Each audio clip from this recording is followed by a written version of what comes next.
আসসালামু আলাইকুম সুপ্রিয় দর্শক, পারস কুকিং চ্যানেলে আপনাদেরকে স্বাগতম জানাচ্ছি আরও একবার। বরাবরের মতো হাজির হলাম নতুন আরও একটি রেসিপি নিয়ে।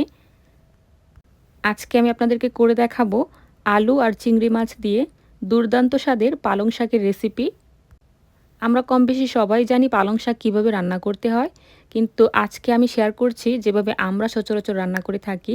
এবং আজকের রেসিপিটি আশা করছি নতুন রাঁধুনি, ব্যাচেলর, প্রবাসী বা স্টুডেন্ট যারা আছেন সবার জন্য ভীষণ হেল্পফুল হবে। খুবই সহজভাবে করে দেখাবো, আর এভাবেই মূলত পালং শাকটা বেশি ভালো লাগে খেতে। তো তার জন্য একটা প্যান নিয়েছি, প্যানের মধ্যে আমি তেল দিয়ে দিলাম। এর মধ্যে দিয়ে দিচ্ছি একটি মিডিয়াম সাইজের পেঁয়াজ কুচি। তেলের পরিমাণটা এখানে আছে 1/4 কাপের মতো। এবার নেড়ে চেড়ে পেঁয়াজটাকে আমি ব্রাউন করে ভেজে নিব। খেয়াল করে দেখুন পেঁয়াজটা কিন্তু এরকম হালকা ব্রাউন হয়ে গেছে।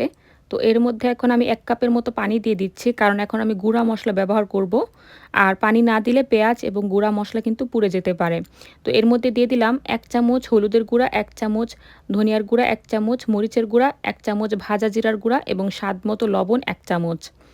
তো খুব ভালো করে নেড়েচেড়ে সব কিছু কষিয়ে নিচ্ছি। এই মশলাটাকে যদি ভালো করে কষিয়ে না নেন তাহলে কিন্তু রান্নার টেস্ট একদমই ভালো আসবে না। খেয়াল করে দেখুন উপরে তেলটা ভেসে উঠেছে, মানে মশলাটা পুরোপুরি কষানো হয়ে গেছে। এর মধ্যে ফ্লেভার যেটা আছে সেটা একেবারেই চলে গেছে। তো এর মধ্যে এখন আমি দিয়ে দিচ্ছি আলু, এরকম লম্বালম্বি করে কেটে রেখেছিলাম 3টি মিডিয়াম সাইজের আলু।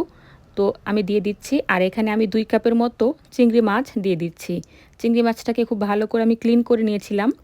যারা এই পালং শাক রান্নায় আদা রসুন বাটা খেতে পছন্দ করেন, গুঁড়া মশলা ব্যবহারের আগে 1 চামচ আদা রসুন বাটা দিয়ে দিতে পারেন। কিন্তু আমি এই রান্নায় কোনো রকমের আদা রসুন বাটা ইউজ করছি না। আদা রসুন বাটা ছাড়াই রান্নাটা ভীষণ ভালো হবে খেতে। তো কিছুক্ষণ আমি ভালো করে আলু আর চিংড়ি মাছটাকে কষিয়ে নিয়েছিলাম। চিংড়ি মাছটা একটু ভালো করে না কষালে টেস্ট ভালো আসবে না। তো হুট করে আপনারা পানি দিতে যাবেন না, কিছুক্ষণ অবশ্যই কষে নিতে হবে মাছটাকে। আর এখন আমি এর মধ্যে পানি দিয়ে দিলাম প্রায় 2.5 কাপের মতো। আলুটাকে আমি পুরোপুরি সিদ্ধ করে নিব। আলু যদি আপনারা আগেভাগে সিদ্ধ না করে তাড়াহুড়া করে শাকের সাথে দিয়ে দেন, তাহলে কিন্তু আলুটা সিদ্ধ হতে হতে শাকের কালারটা চেঞ্জ হয়ে যাবে। তো আগেভাগে আলুটাকে পুরোপুরি সিদ্ধ করে নিতে হবে। খেয়াল করে দেখুন আলুটা কিন্তু আমার একদম গলে যাচ্ছে, মানে আলু পুরোপুরি সিদ্ধ হয়ে গেছে। এখন এর মধ্যে আমি পালং শাক দিয়ে দিচ্ছি। আমি টোটাল 3 আটি পালং শাক এভাবে কেটে রেখেছিলাম। খুব ভালো করে ধুয়ে তারপর কেটে নিয়েছি। সেই শাকটা আমি দিয়ে দিয়েছি।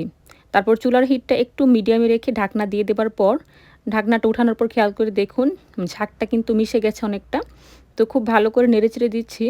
শাকটা সিদ্ধ হবে সেই পর্যন্ত ঢাকনা দিয়ে আবারও কিছুক্ষণ অপেক্ষা করছি।